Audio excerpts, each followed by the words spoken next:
All right, I pressed the thing. We're live. Hi, Joel. It's all happening. Welcome to Trying to Be Better with Joel and Steve. How are you doing, Steve? I'm good, man. I'm excited. I'm excited too. We have a really special guest today, but before we get to our super special guest, I just want to say thank you to everybody that's been downloading and listening to the podcast. Amazing. It's really cool to get to see the numbers tick up that are positive like this. Like I've Right. been used to numbers that are not positive at all. Right. And it's really cool to get on the Podbeam thing and look at, we got people listening to us in the UK now, in the Netherlands, all over the world. And so it's really cool that you guys are tuning in, and hopefully it's going to take off. So tell your friends, and subscribe if you can on the Apple Podcast. Give us a review. Find us on Instagram.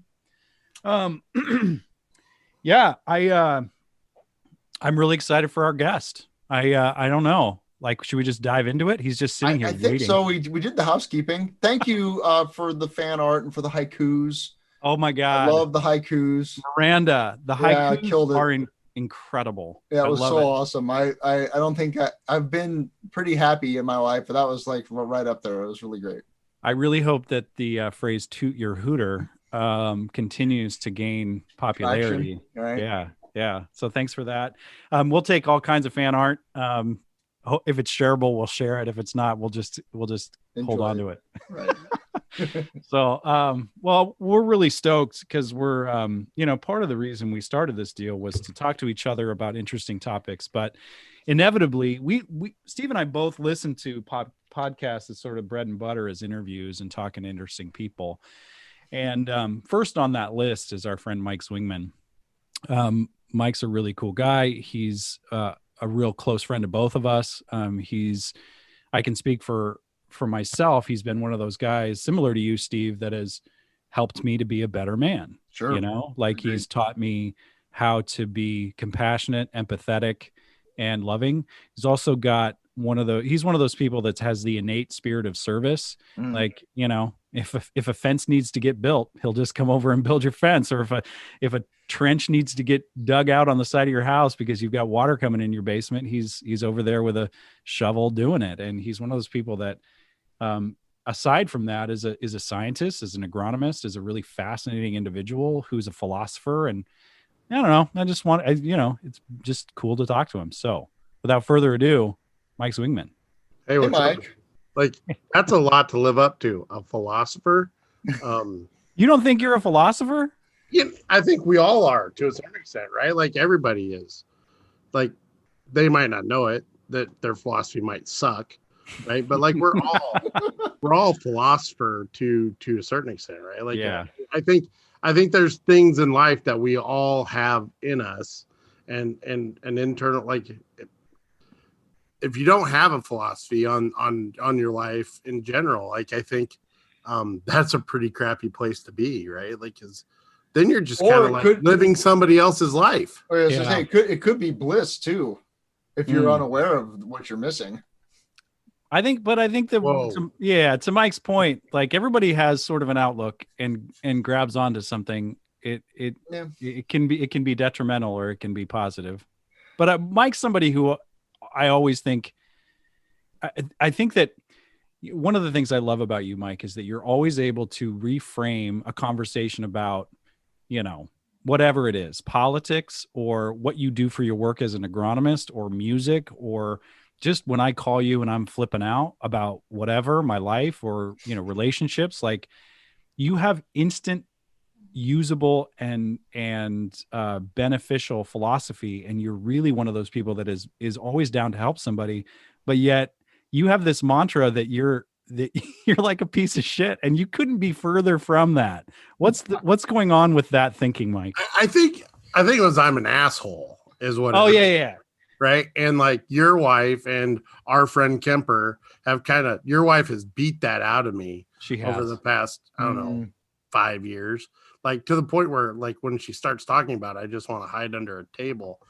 And I think I've changed that to, I have a huge capacity to be an asshole, right? Like, it lives within me. Mm-hmm. There's times where it's needed, right? Like, there's times where, like, towing the line of what you believe, you kind of got to bristle up and get a little bit stiff-necked. And then there's times where, you need to just not access that darkness. We've talked about that in relation to work in the past, and maybe we could save this for later, but that's something that, I struggle with. I think that's called being assertive. I think that's what that's called. We're saying something that needs to be said in a way that is firm and tactful and gets the point across without, really upsetting people. I mean, not to dive into issues of diversity, but like when we do it, it's assertive, and we might even be assholes about it. When anybody, when a female does it, like, then it's not assertive, right? Like, it's named something else, and it's the exact same emotion, but like, there's a line, right? Like there's a line where I'm being assertive and I'm being kind of forward, and what actually, this came up last week. Somebody told me, I was in a discussion with our CEO, and I kind of got, I wouldn't say asshole-ish, but I got pretty direct. And later on, one of our senior VPs said, he goes, what amazes me is you can be that direct with tact. That's the key. Yeah. Right. Like, it wasn't ever personal. Right. Like, it wasn't judgmental. It wasn't anything else. It's like, hey, I need you to see this for what it is. And I'm going to reframe it in a forceful enough way that you have to see it that way. Yeah. I think you can't wink at the blind. Right. Well, I struggle with that, being assertive or being assertive and tactful, like with my students, because sometimes I have to, like, I'm just in the throes of grading right now, and it's like, well, if you didn't do the things, you don't get the grade. And that taps into old, like, I've got some people pleasing crap still lingering around that, like, I just want people to like me, and I don't want to make a fuss, and I don't want to be, want to have a conflict. But at the same time, like, when you have those when you're able to, I don't know why I equate being assertive or sticking to of that sort of philosophy. I don't know why I equate that with being an asshole. You know what I mean? Like, what? I don't know. I think that a lot of that comes down to tone. Like, if it's coming from a place of fear and like, I have to say this now, or I'm not going to be like that thing. Like, I have to, like that, people will respond to that energy, where if it's, I'm literally taking this leadership course through my work right now, where we're learning phrases, and how to handle just difficult situations in a way that is just full of corporate speak. Just smiling and telling people, really, your behavior is really not great right now. And obviously I'm just kind of starting to dive into it, and all that stuff kind of makes me want to puke. I can just see you just gritting, like, I don't want to talk like that. I don't want to talk like that. If I see the word synergy in this thing, I'm out. Yeah. Anyway, I digress. So I think the word for the day of the podcast is synergy. Synergy. You need to leverage that resource. Yeah. We'll circle back to that. I need to put a pin in that for now. Put a pin in that. Let's put a pin in this whole thing. And let's Mike, what we're talking about work. What is it? You're an agronomist, and as I've known you, I see you either in the middle of a cornfield looking at a combine trying to figure out what's wrong with it, or something with spreadsheets. Flying someplace to he's not a mechanic. Those are both parts of my job. Okay. Right? Like, so I'm not wrong. I deal with spreadsheets all the time. Like right now, so I'm an agronomist. That's my trade, right? And what does an agronomist do? So we help farmers utilize resources and time and their resources, from capital to water to everything else, better, right? Like we are an applied science, and we are multiple disciplinary science, right? Like we're weed science, entomology, physics, chemistry, all these things working together in a, if you think about what farmers do every day, they take a biological system and they put it in a biological system that's encapsulated in a third biological system, right? Like the biome, the soil, like the atmosphere is a different biological system than the soil. And then you put put thousands of organisms in there to live on their own. and you let kind of chaos run its course, right? And like my job is to wrangle chaos. Wow. Okay. And so wrangling chaos with science as it relates to what farmers are growing, right? Like what that's fascinating to me. What sort of work are you? What's the goal? I mean, I know you work for a company that sells a product, but like when you were being trained as an agronomist, like what do you do to help farmers connect better with the land? Is there a social responsibility about all of those different systems?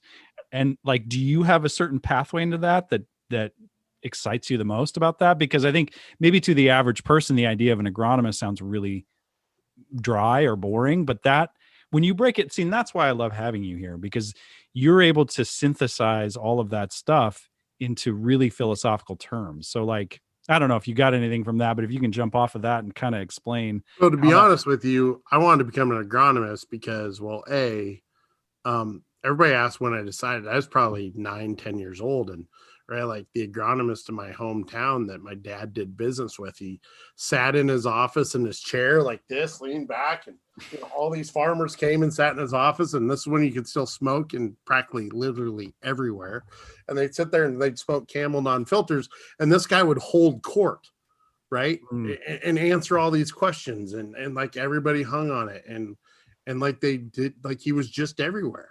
Then Land O'Lakes, and in the mid-90s, had this poster, a recruiting poster for agronomists, of this dude with a shovel standing in the middle of a muddy cornfield with a muddy pickup, and I'm like, that seems pretty cool.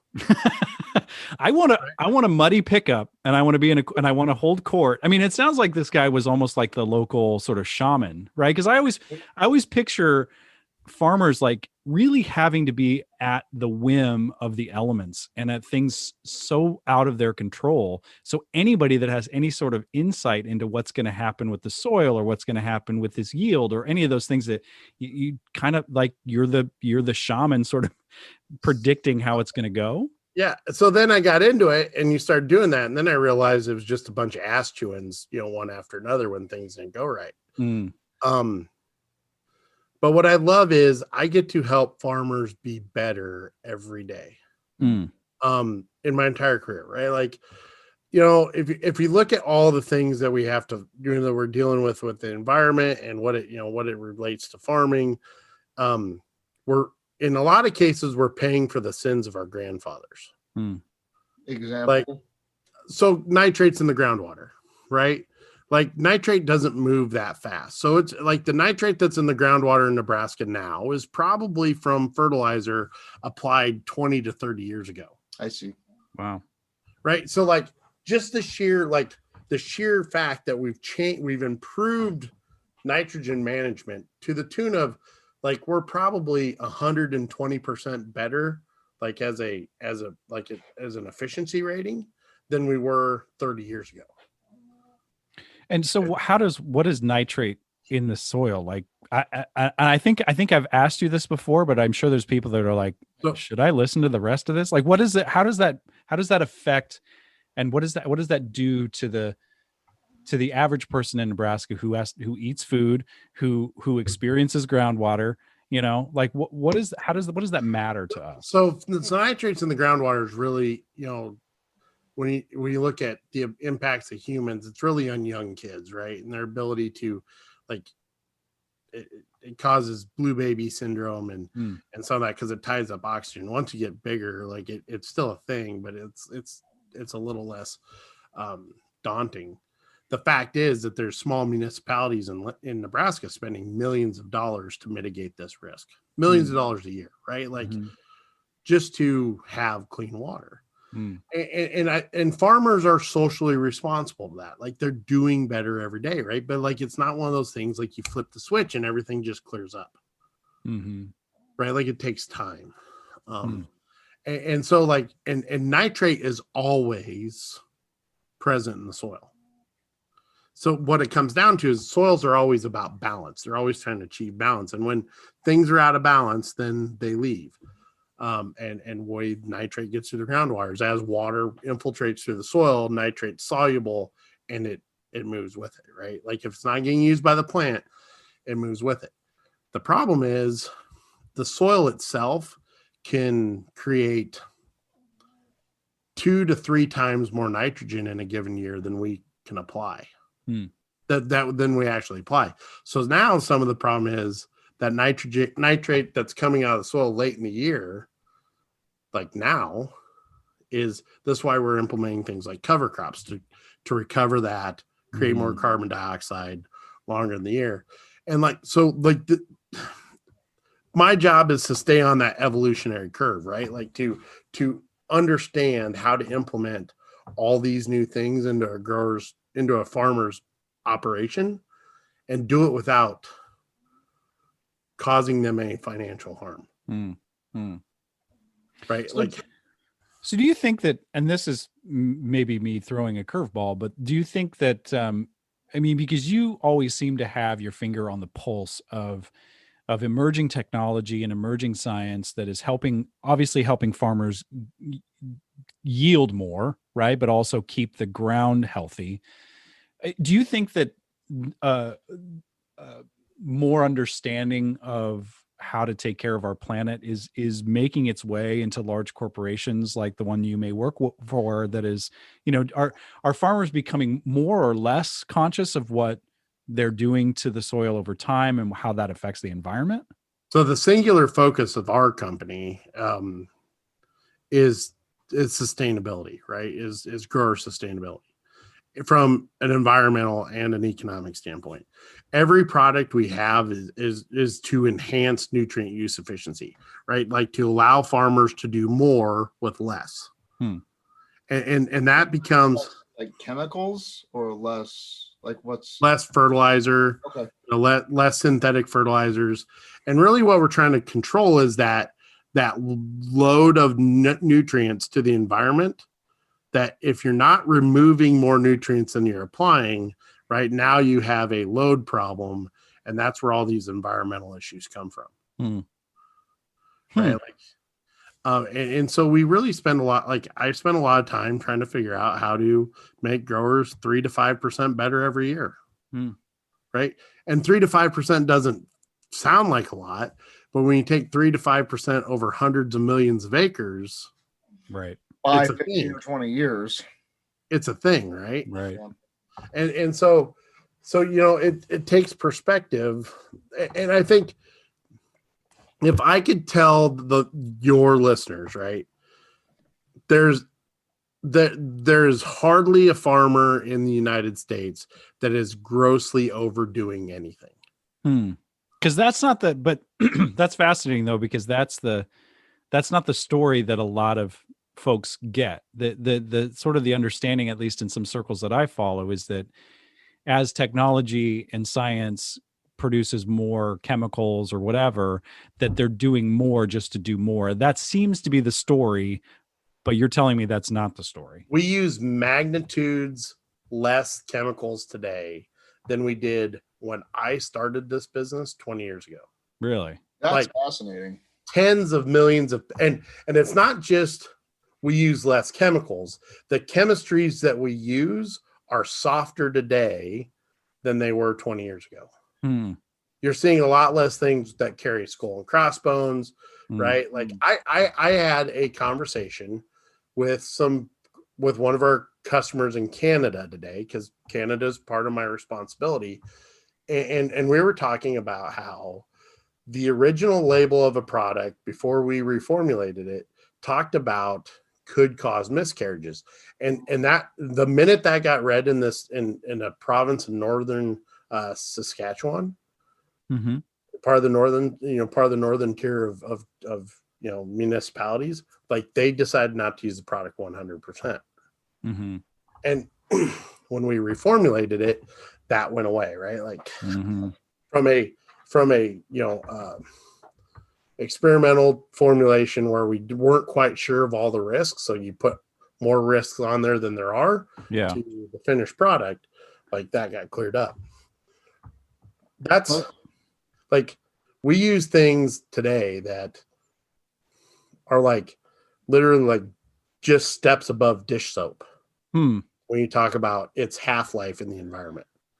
That's incredible though, Mike, because like I said, I think the thing that grabs somebody is maybe clickbait or is just, part of, cause I follow folks on social media that seem to have this story that it's just like, chemical warfare out there, that it's just, dumping gnarly stuff into our soil. And unless you're buying your food directly from a field, you're somehow contributing to the demise of society. Right. And I know that I even texted with you about this, but I think this leads into our next question, because I know that you've been able to talk about this idea of GMOs in a way that enlightened me, because I think that that's such a, I'm not pro or con. I'm just curious as to why there's this, frenetic obsession with non-GMO products, and you've kind of set me into a more centered space with that, because now I'm like, there's so many people that think that GMOs are ruining the earth. Can you talk a little bit about what that is, and what are we missing with being so abstinent about non-GMO? So one, we talked a little bit about this before we started recording. Like there's two issues in recent history of our world that have kind of led up to this. One is science literacy, the ability to disseminate good science from bad science, and two is science communication, right? This is all sounding very relevant to a pandemic, Mike. That's where hey, just wait. Put a pin in that. Okay, put a pin. We'll circle back. So with GMOs, right? Like, here's the deal. Like, what the normal people saw is a big corporation that no longer exists having this optics problem. They were, asserting their will on the American farmer. But in reality, did the American farmer like tons of good? So I'll use this as an example. When I was a kid, we used to use products to kill corn borer that like were basically nerve toxins, right? Like there are certain active ingredients in the catalog of American science that if you open a jug in the same room that I'm in, I will get the shakes. Yikes! Because of previous exposures. Wow. Right? Wow. Yeah. Those no longer get used because of BT technology, right? And the crazy thing about BT technology is that same technology, that same little genetic code has been used as a dust or a spray on organic crops for decades prior to. They just took it and they made a bigger delivery system by putting it into the plant and, hijacked empty space in the plant to make this so like now you can use much less of it because it's right there and it's specific to the enzymes of a gut of a specific bug, right? So you bring up this idea though of science communication and recognizing, and this is the thing I think we're all becoming a little more aware of as we're I know more about the efficacy of a vaccine in the last few months than I ever thought I would. Or just like, this debate of listening to scientists versus listening to, conspiracy theories. Is there a connection with the work that you do in that whole conversation about science literacy, science communication? And are you seeing that play out as we try to deal with all of this? Neil deGrasse Tyson says it best, right? Like science does not care what your opinion is. Right. That's great. Yeah. Right. It does not care about your politics or feelings or anything else. Like the scientific method, you either believe it works or it doesn't. Like, so if everything's gone through the same process, right? Like you default to the process is good or the process is bad. And so like you said the word believe it works. Can you that scares me a little bit because that's that seems to be a large part of the problem. Okay. I just believe understand I just believe it works. I just know. So like you have to look at, does it meet all the criteria of good process, right? Mm-hmm. And so the first thing I look for is if something comes out, like if you can't cite me a peer review paper on it, like it's bullshit. Mm-hmm. Yeah, that's a good place to start. I mean, that's the thing that, I work in the performing arts in academia, but when you talk to my colleagues who are scientists, the idea of having a peer-reviewed study done on anything that they do is a big deal. But now that word has almost become divisive. It's like, well, they're all buddies. That'd be like me peer reviewing your guys' stuff. Well, Joel and Steve wrote it. Right. Great. I'll tell, like I'm reading, I work at a healthcare facility, and we're in a place geographically speaking that where the numbers are rising, and we're starting to have some issues related to that in terms of capacity and other things and burnout, and the number of healthcare professionals, and these are people that have gone to school for a minimum of 8 years, right, are having people coming in that are sick with COVID that are telling them that they don't have it because it's a hoax. Yikes. I mean, and just to have to fight that mm-hmm. is, I mean, that level of like, what? Mm-hmm. Just they're already working ungodly hours in horrible conditions, relatively speaking, to have the people that they're trying to save tell them that this is all a liberal hoax. I would imagine, and back to like Mike's work and the science that you work with on a daily basis, the idea that, somebody with an Instagram account from, Northern California can take a shot at how a farmer does something in Nebraska and it being completely, false information, but that's got to frustrate the people that you work with, right, Mike? That sort of like misunderstanding about the science that you do, because it's fascinating to me to hear you, who works on the ground with these chemicals and these Mm-hmm. farmers, say that the stuff that you're doing now is far less dangerous than the things you did 20, 30 years ago. Right. I just find that interesting. And I'm not admitting it's even perfect, right? Like it's not a perfect solution, but it's an iteration better than what we had before. Mm-hmm. Right. And so what probably frustrates me even more than that Instagram post from wherever attacking a farmer in Nebraska is our response as an industry saying, you don't know. Mm-hmm. Right. Like, let me tell you how we do this, mm-hmm. because we know more about it than you do. Well, okay, you might, but you're not going to win any hearts, right, by saying I know more about it than you do. Right. Like part of that, I think in our generation have seen the Bill Nyes, the Jane Goodalls, the Steve Irwins, the Mythbusters, right? Mm-hmm. Make science live. Yeah. Like awesome. We grew up on Mr. Wizard, right? Mr. Wizard. I was just trying to think of the Mr. Wizard, right? Like the campy, but like it got us excited about science and yeah. I watched Mr. Wizard religiously just to watch him blow stuff up in his living room. I was like, that's the most fascinating thing I've ever seen. So now you got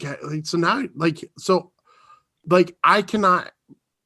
You got to meet people where they are with science, right? You can't bombard them with facts. That the mother in Hy-Vee right down the street from my house right now, who's looking at a non-GMO label of something that doesn't even have a GMO option.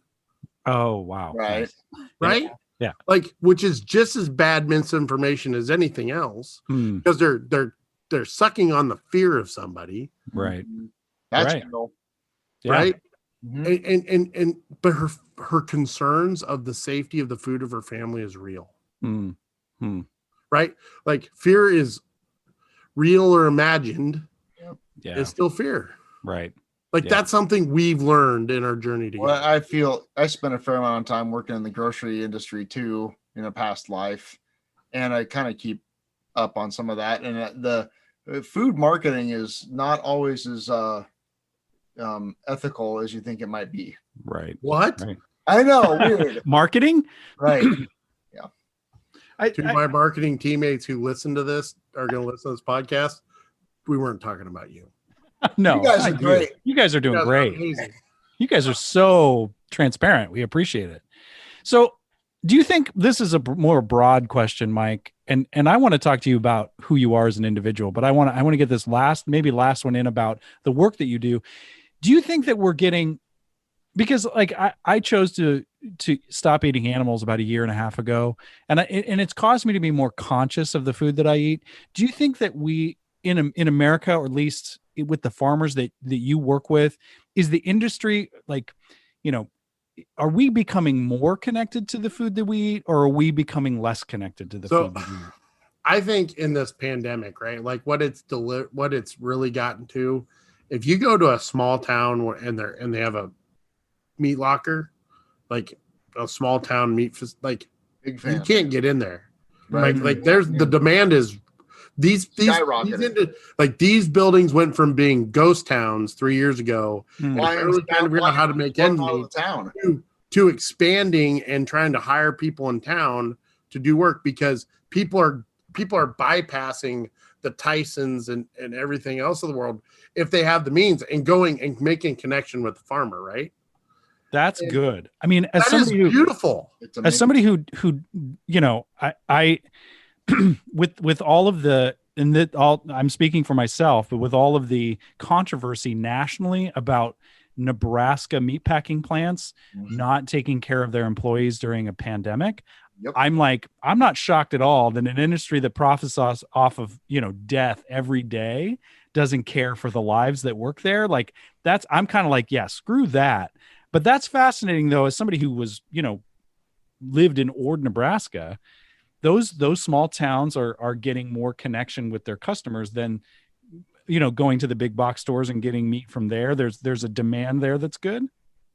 Yeah. Like I facilitate, a couple 1,000 pounds of meat a year to people that are friends of ours.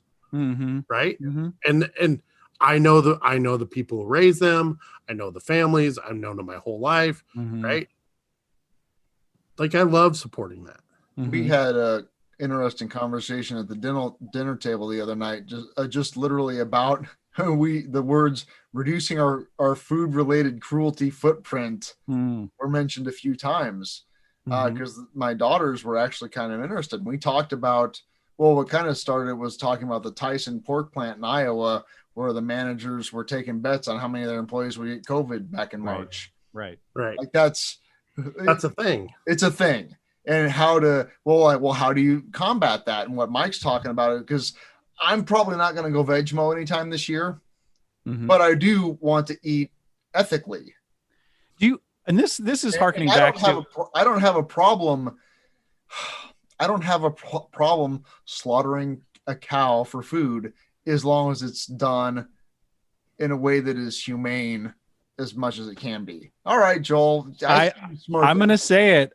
This is the thing, and this is my own personal belief, though. I mean, I think that it's a larger philosophical conversation and an ethical one, and sometimes a religious one. But I was raised on eating animals, but having stopped that, I can see where my thinking has changed. It's like the intentional slaughtering of another life for your own consumption is inherently cruel, is inherently violent. And I'm curious to know, and Mike, you can pipe in, because I know I'm welcome. I love you. You're not going to hurt anybody's feelings, but I'm curious to know if that conversation was born out of the fact that you have chickens now. I know we talked about the chickens the other episode. Yeah, of course it does. I mean, that's right. Like, I mean, the chickens' names, the given names are Paprika, Peggy, and Bertha, but I routinely call them General Cho, Little Chicken Tender. Yeah. So, when General you Cho is the one that pecks me.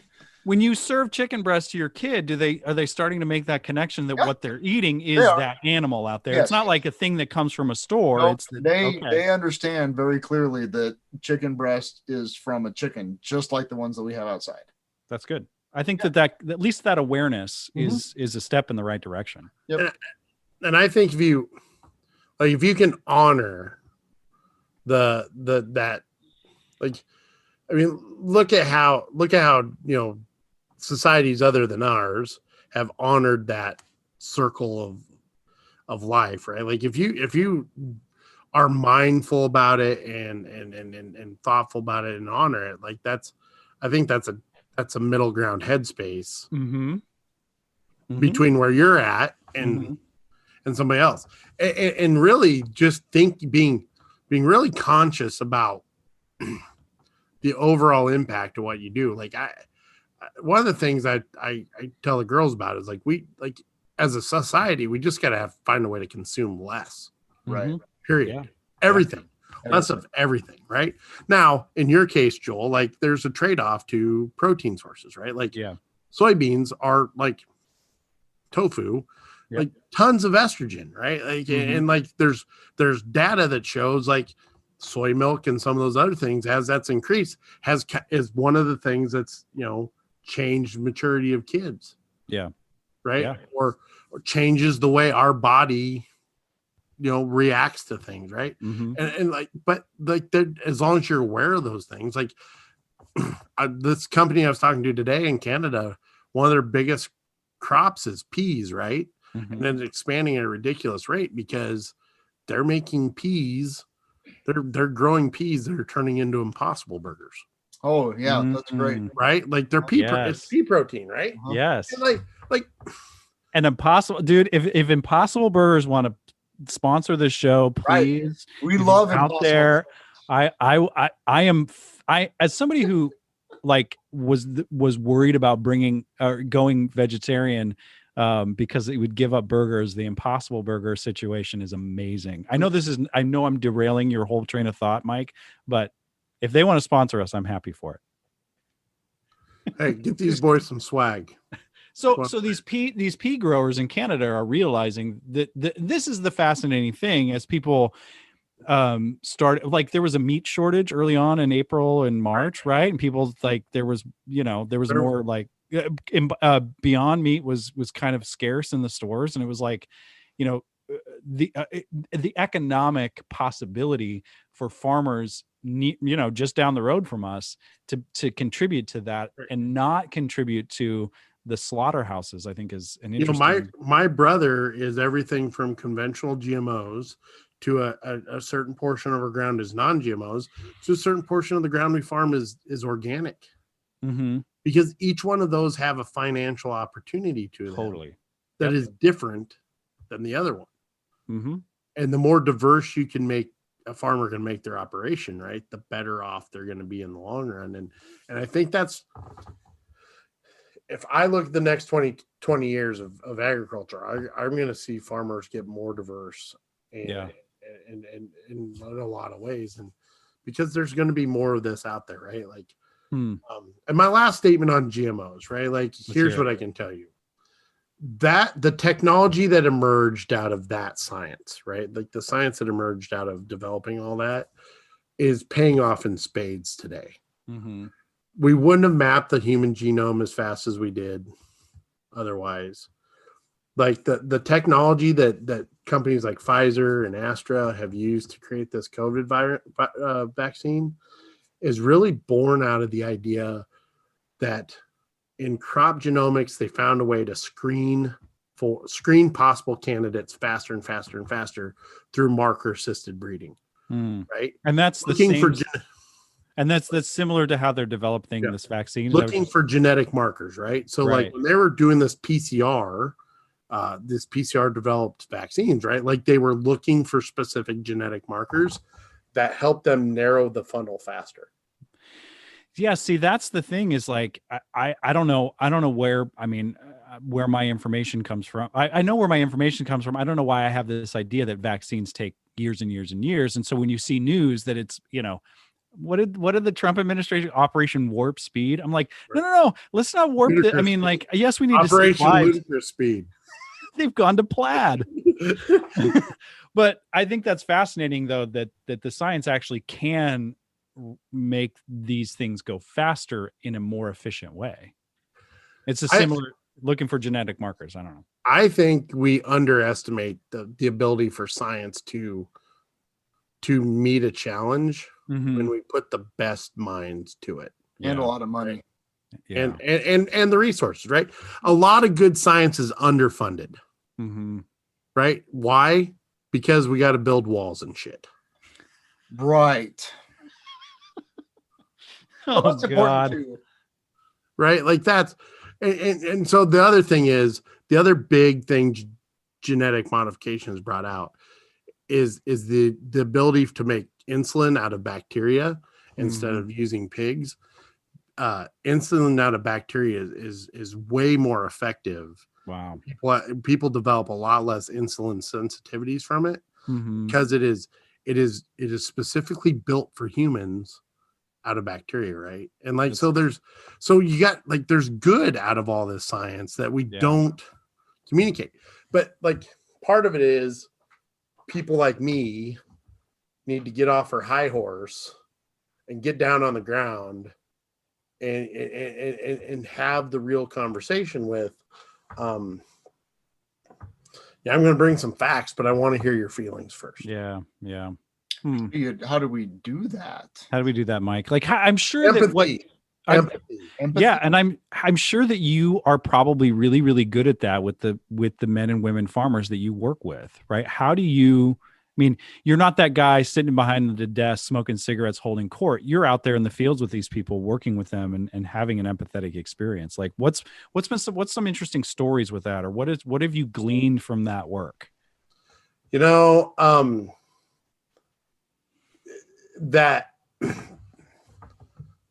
everything is so unique that no one solution fits everything. Like you guys have heard me say this, right? We don't fix complex problems with simple solutions. Yeah, I've heard you say that. You've busted my balls with that one. And what it comes down to is, right, like you have to sit and you have to kind of get in the weeds with them a little bit and be where they're at. Because the other thing about farming that a lot of people don't understand is the importance of legacy. Nobody out there farming today wants to be the generation in which their fourth or fifth generation family farm ends. Right. And so they're fighting to keep that from happening too. And they're not only fighting, they're doing better, right? Because the other thing is they don't want their legacy to be they were assholes. Yeah. Right. And like there's this there's this beauty in it all that you're trying to balance this highly like farming is not necessarily an occupation as much as it is a lifestyle. That's true. Yeah. Right. And I don't think the rest of us don't experience that in our day-to-day lives, right? Like we don't have that much emotion tied into our life or our work life. And I think that's important. But so there, we got the fun science talk out of the way. Yeah, man. Now that nobody's listening, let's talk about the weird shit. I know. I think that one of the reasons why I think it's so fascinating to talk to our friends, though, about what they do is that I don't know. I mean, we know each other in a lot of different ways, and we talk about I don't ever go down a deep dive with you on all of that stuff. And I think that we have a lot of fascinating friends doing really interesting things. So thanks for letting us sort of pick you apart on that stuff. One of the things that I think you and I always connect on, all three of us can connect on is music. Mike, what are you listening to these days that's blowing your mind? Okay. The Pearl Jam album you turned me on to. Hold the phone. Which one did I send you? The new one. This one, Gigaton, that I have right here behind me. Yes. Mind blowing. Tell me more. Like, I think maybe I texted you. I really liked it, but what it really was is like we talked about bands being able to find a way to reinvent themselves without being something completely without being a joke upon themselves. Yeah. Like they went kind of back to the original sound, but like in a way hard, aggressive, not the right word, but it's bigger. It's bigger. That yes. And I'm glad you said that, because I am somebody who is Steve's starting to check out. We're talking Pearl Jam. He's like, no, I don't want to do that. I'm out. I'm listening. I think that one of the things that I find fascinating about this band is that they kept themselves from, turning into butt rock or a parody of themselves, or they reinvented themselves every time. And some people may disagree with that. And I'm not like, not every album is the best album to me. There's some stinkers out there, but with this album, it was incredibly fascinating to see the leap that they took from their last one. And bigness is I keep making that whenever I listen to it, it's like there's this huge expanse to it. Bigly. It's huge. It's hugely bigly. So I'm glad you're digging that, and I know you're not just buttering my bread. So Sturgill Simpson just put out a new album that's a cover of all of his own songs, but it's bluegrass. Oh, cool! Oh, wow! And it's just like stripped down, beautiful stuff. Mm-hmm. Because you're a huge fan of country music, and then I remember one time I brought up Garth Brooks to you, and you were just like, how do you feel about Garth Brooks, Mike? One, he's a phenomenal entertainer, right? Like, yes, true. He holds a crowd like nobody else in the industry.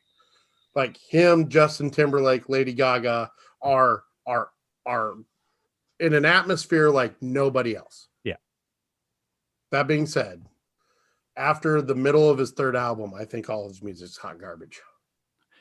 You said something like he ruined country music. He did. Like he opened the door to what is now like Luke Bryan, Florida Georgia Line. Yeah. Like pro country.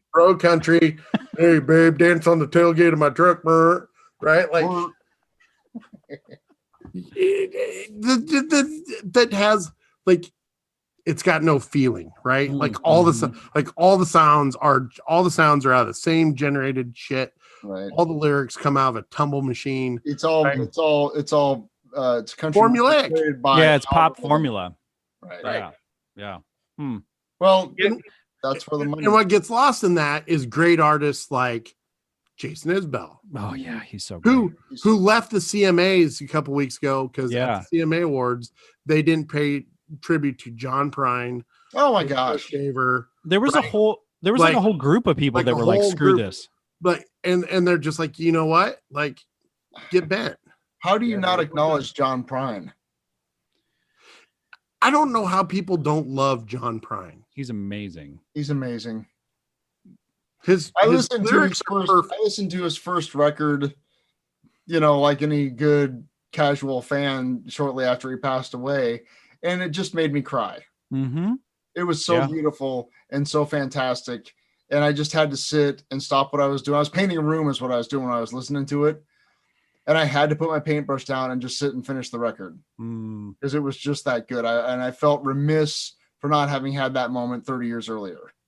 So we have a friend, Kelly M. Oh, yeah. Who has a band, right? That covers John Prine music better than anybody I know. Wow, that's awesome. I did not know that.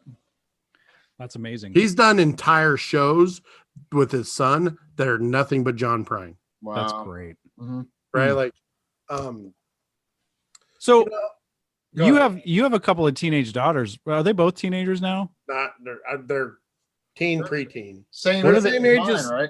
Oh yeah. Exact same age as Steve's. Yep. What are they listening to that you're like, are any of your kids listening to anything you're just like, this is garbage? Or is there anything they're listening to where like, like, the kids are listening to good. I don't know. I don't listen. Like I mentioned the other podcast, I don't keep tabs on anything that's new right now. Like, how do you connect with your daughters about the music they listen to that you may not? Well, luckily when they were younger, like I gave them a base knowledge of decent music, right? Like, yeah. I bet Steve did the same. Like my daughters can recite every word to Hamilton. Oh, that's cool. Like we haven't gone down the Hamilton rabbit hole yet. I feel like we need to do that. You know what? Like it's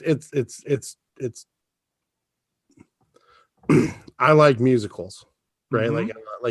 I saw Wicked. I loved it. I saw, I've seen Hamilton with the girls on TV, loved it, right? Like there's something about that performance that's just super captivating and super entrenching that you can't get away from.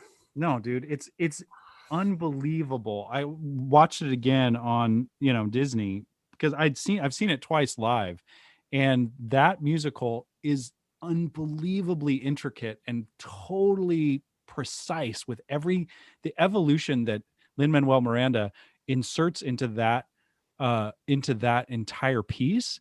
The hip hop lyrical arc that all of those characters have is nothing short of Shakespeare. It's unreal what he and his team has done, and like that juggernaut of a musical will forever change the scope of Broadway, and it's incredible. It's just incredible what they did, and I'm fascinated that like a younger audience is having such an engagement with that. I think the last musical that I mean, I'm a theater artist, but I don't keep my ear to the ground on what musicals are cool.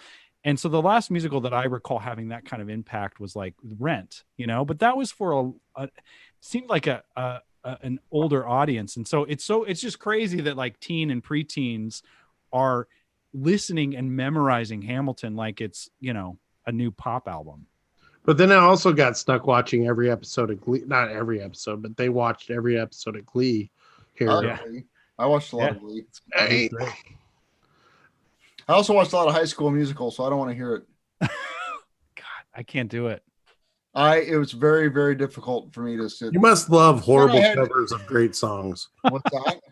You must love horrible covers of great songs. It is. I mean, it's like, it's that's what it is. But it also, sometimes they'll be like, oh, that song was on Glee, so it kind of serves a purpose. And I enjoyed the story. I thought Glee was a good show, despite me occasionally cringing at what they did to some of the songs I liked. But but there were also moments that I thought were genuinely, fantastic. I thought it was great.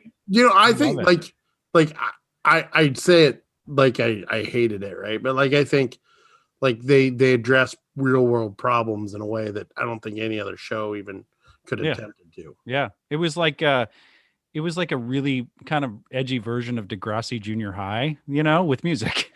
Right. I thought it was great. And it was kind of there were things in it that were like a paradox, right? Like there was a harshness to it and a compassion to it that could only live in the same space. Right. And so I didn't I was just saying that that's, but what you said, Steve, is that what it takes them back to is they want to hear Journey, right? They want to hear some Speedwagon. They want to hear for God's sakes, Huey Lewis and the News. And I'm we don't do that.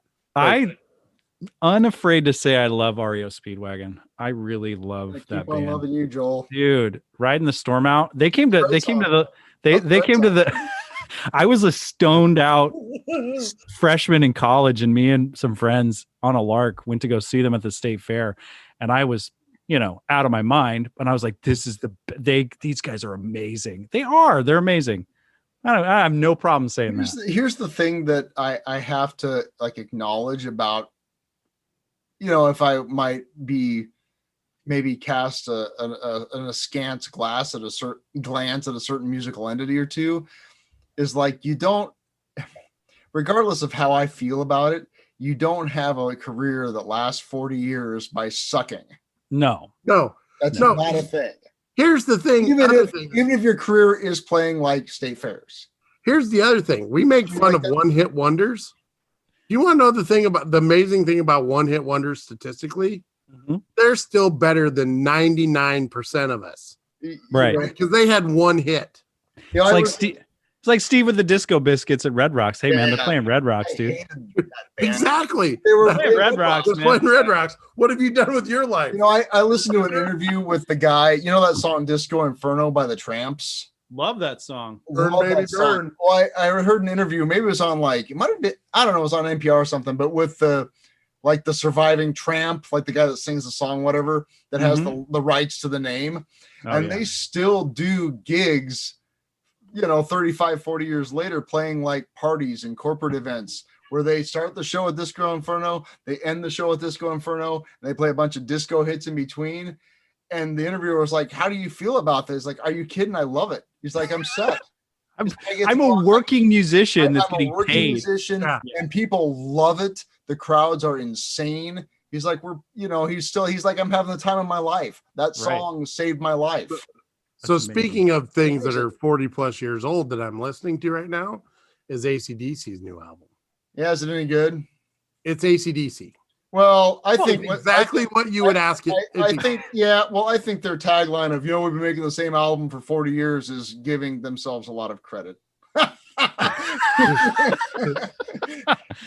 you know what you're getting. Here's the thing with AC/DC. I know that Steve's a purist and like, I'm a purist. It's like going to El Chaparro, right? Yeah. You know what you're getting.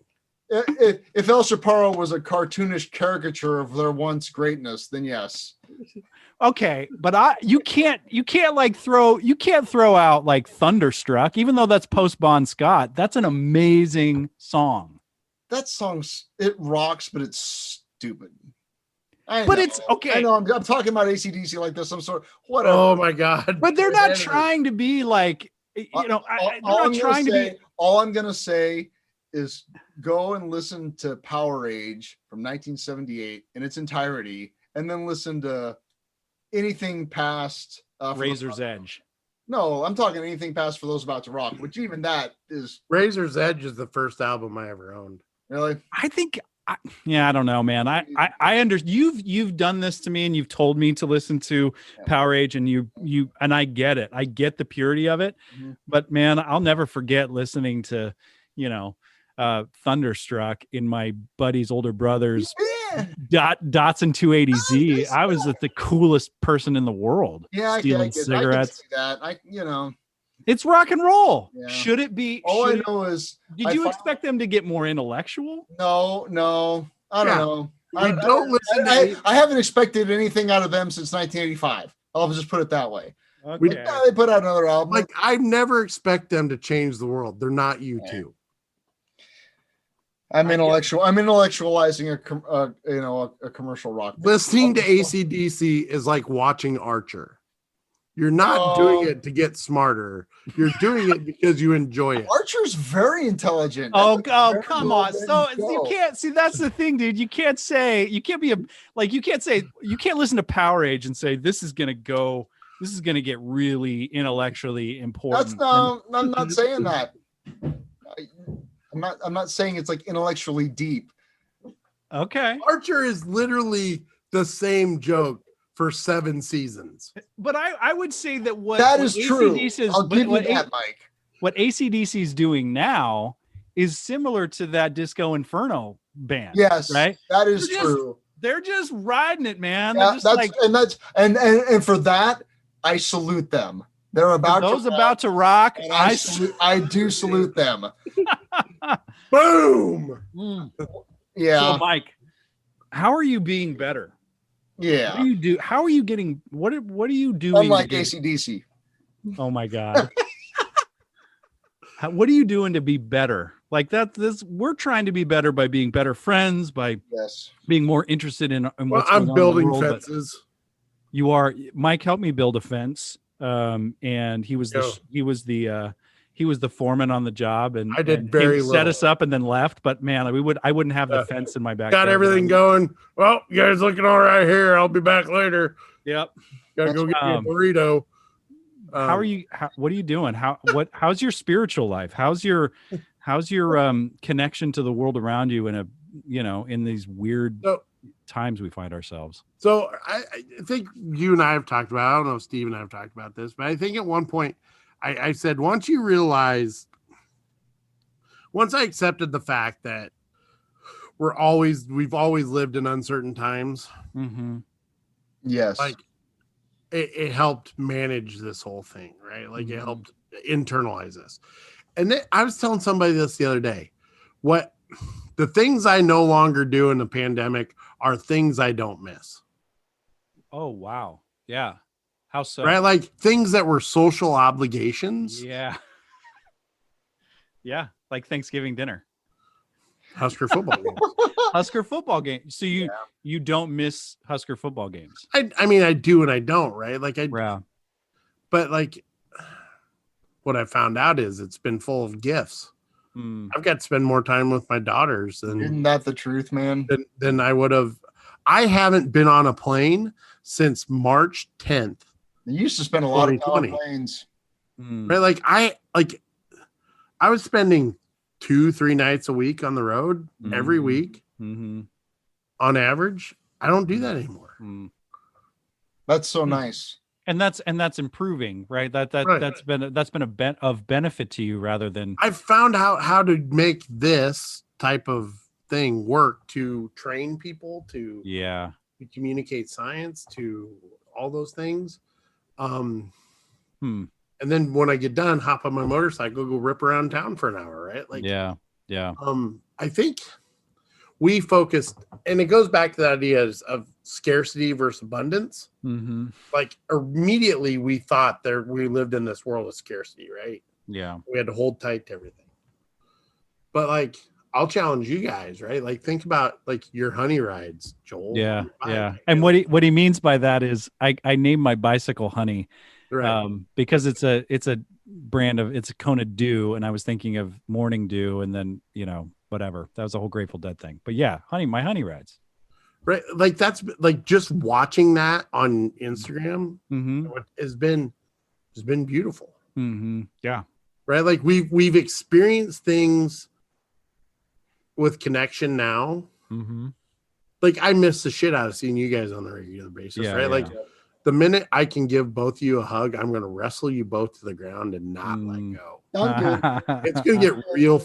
It's going to get real fucking weird. Let's get it. Right? Let's make it weird, Mike. I can't wait. Like people are going to be real uncomfortable. That's what I'm here. That's what I'm here for. I miss your guys'. I miss some connection, right? Yeah. I've learned I probably have after 12 years of trying to fix my life, I probably have an anxiety issue. That I'm finding help for, right? Good. But it's because of you guys that I'm even okay with like looking for help. Yeah.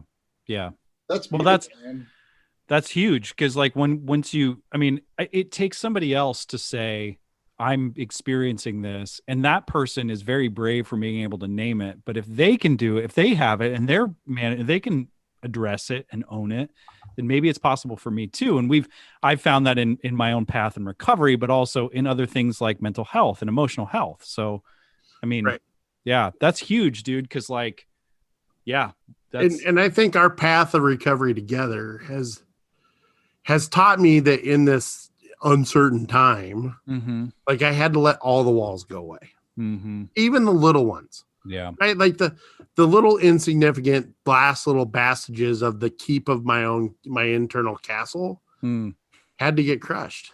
Yeah. Right. Like, and let everybody in.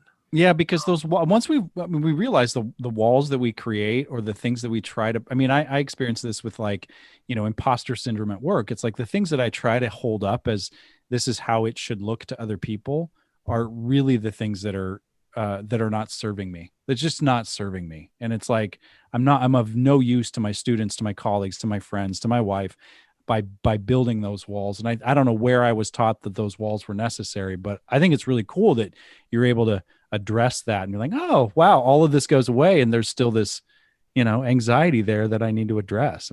That's a beautiful journey to be on, know?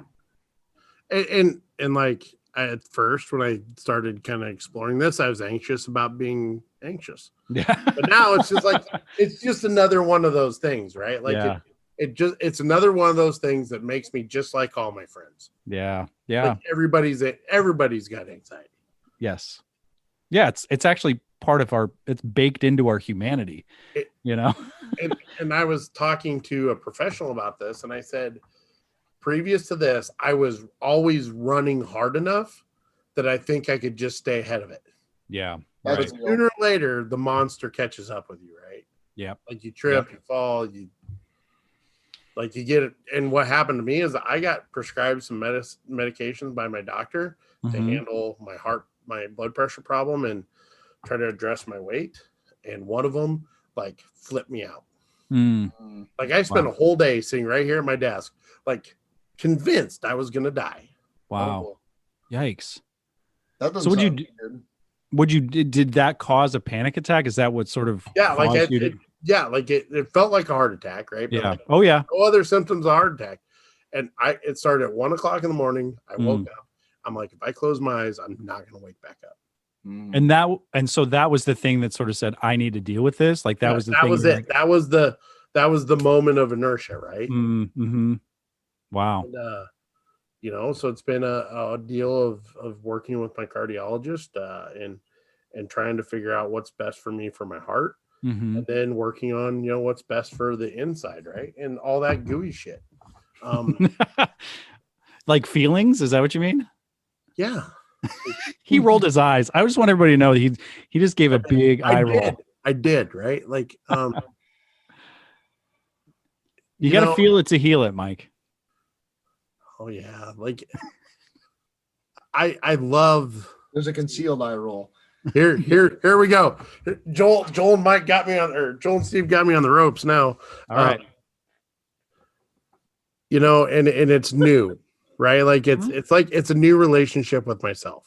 Yes. Dude, that's so great to hear you say that, because you're saying it for yourself and you're saying it for us and you're saying it for everybody. And it's the first time I've actually said it. Wow. That is profound, Mike, that you already have that understanding, because it took me a while when I sort of named my own anxiety and my own anxiety that it's about having a relationship with it. It's never, I started meditating because of panic attacks, and I started, trying to change a lot of things because of it. And I thought that the point of it was to make it to go away. And it took me a while to realize, no, I just got to dance with it. And like being able to say, you have to have a relationship with yourself. And part of that relationship includes anxiety. Having a different relationship with anxiety is like the huge leap we all have to make. So I think it's beautiful that you're able to address that and talk about it, and you're willing to let this out into the world and have it out there. Right. Like, and it's not everything that I think in my mind I was afraid of being, right? Like it was just, I didn't realize that I was with it. Mm-hmm.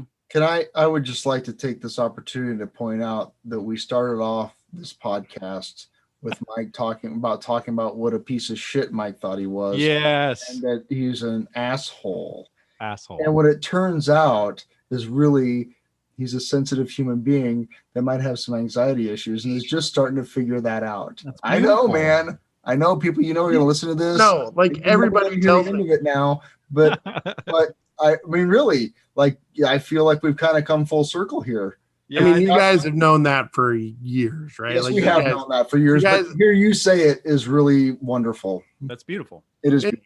And it's because of you guys that I learned that shit, right? Like I don't learn anything about myself on my own. No, that's so shit. Yeah. Right back at you.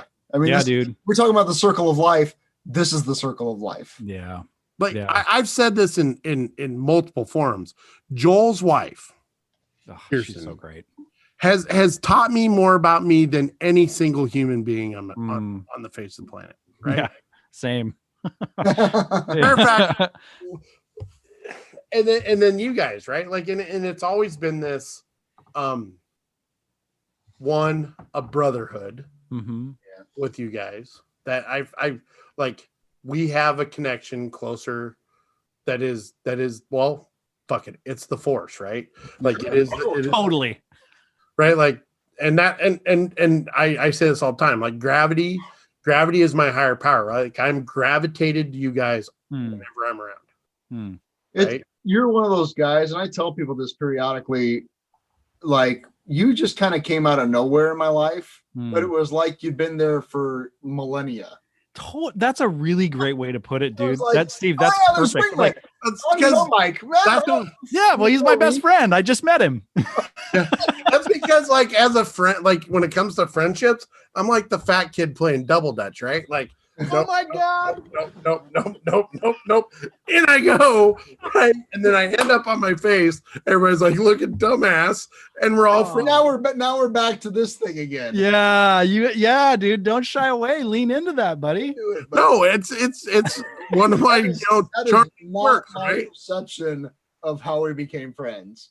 That is right. not my perception. No, I think I spend a lot of time observing my friends, right? Like observing people and just like finding my way to what I connected, right? Like, because on paper, and we've talked about this, on paper, I am like, and I jokingly said the title of this podcast this week should be "One of These Things Is Not Like the Other Ones," right? Yeah. And are you saying that's you? Like you're not what? No, because on paper, like we don't have, our experiences aren't so common. Yeah. None of our things, none of these things is like the others. Right. Like I would have never ran into you at a Grateful Dead concert. Nope. Unless I was standing outside the gate ready to whoop somebody's ass. Right? Like that's where I would have been at the time. Like, 'cause that's kind of shit I did. But like, it's crazy how the universe like slams shit together and been like, we're gonna make big things out of little things. Here you go, boom. And that's the beauty of what, conversations like this, and why I think that this is important, and why I love this is because, we are all not one thing, and none of anybody that's listening and has made it this far, none of your friends are one thing. Like think about the circle of people that you're with. Each one of those people is a whole system. Like you said, a system inside of a system inside of a system. Right. And that's the cool thing about our friendship.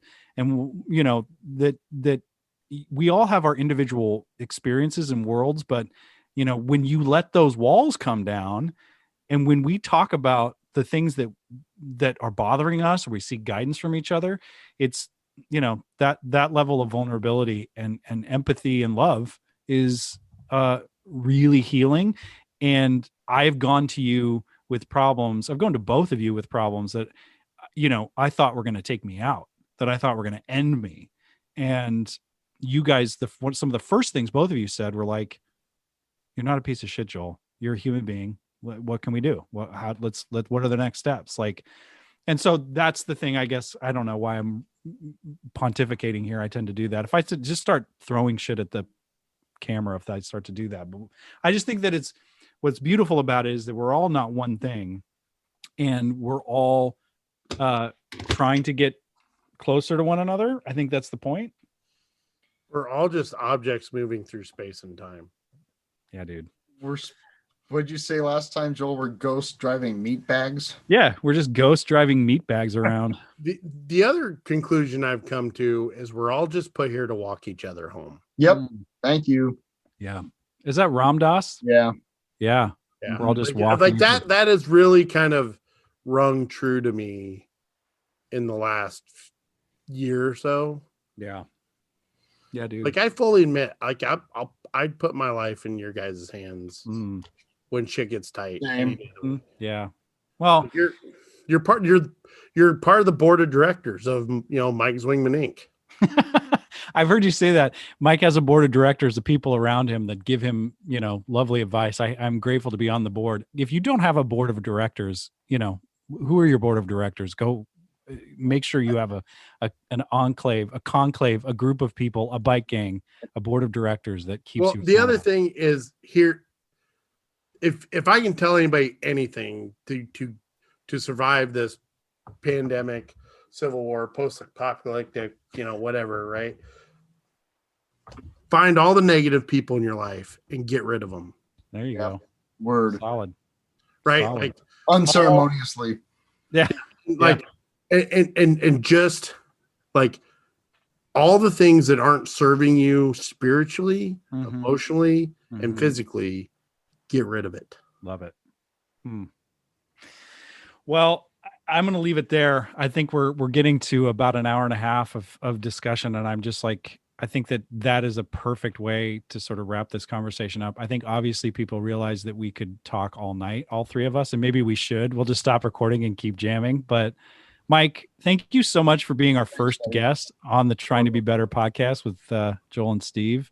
I hope I set the bar low enough that people can just step over. Back to that shit again. Yeah. Great, man. It was great. We love you.